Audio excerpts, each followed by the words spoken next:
Hello, we are the Coalition of Concerned Climate Scientists. Through much research, we have found that the Earth is being extremely negatively affected by human activity in many different ways. For living organisms on this planet to survive, we believe that the United States government and all governments need to set goals and implement policies to help stop climate change. We understand that if this bill passes, there will be economic implications.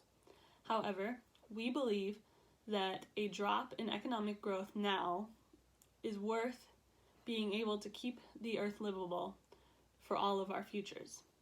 We also believe that the economic implications may not be as bad as some assume, and that if they are, we can make up for them with new technology.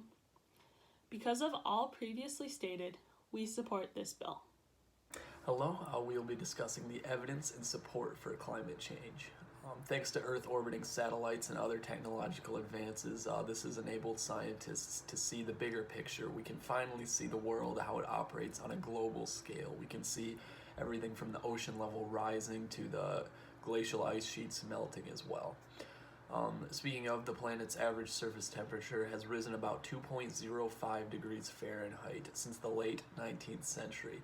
This was driven largely by increased carbon dioxide and other human-made emissions into the atmosphere.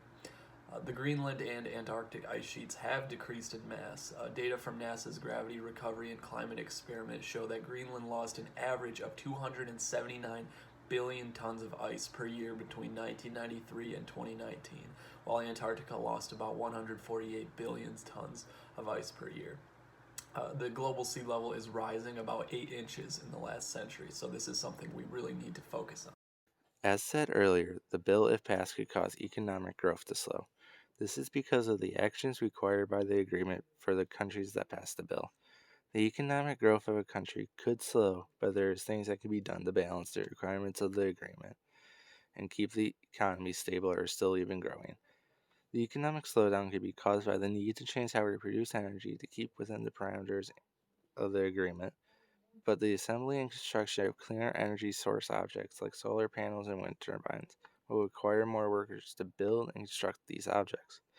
While in addition, people to keep the turbines and panels in good condition, putting more money into the economy, hopefully keeping the economy in order to grow in the future. And with this money in the economy, people can buy more and could afford a slight increase in cost for energy because of the integration of cleaner sources. But these changes are for the better of the world we live in, and in the end, the countries. The group of Coalition of Concerned Climate Scientists will be voting to accept this bill because of severe rises in temperature within the last 200 years and melting of the Greenlandic and Antarctic ice sheets that have caused an enormous rise in sea levels over the past 27 years. And for our future health as human beings, we must sign this bill for future generations to come. Now we understand what type of impact this bill could have towards the economy, but as stated previously, there are measures that can be taken to balance the requirements of the agreement and keep the economy stable. So these economic problems that we face may not hurt us as bad as some may lead you to believe. Some could even be seen as positives, like creating thousands of jobs towards building and maintaining new ways to make energy. So in conclusion, we will be voting to pass this bill.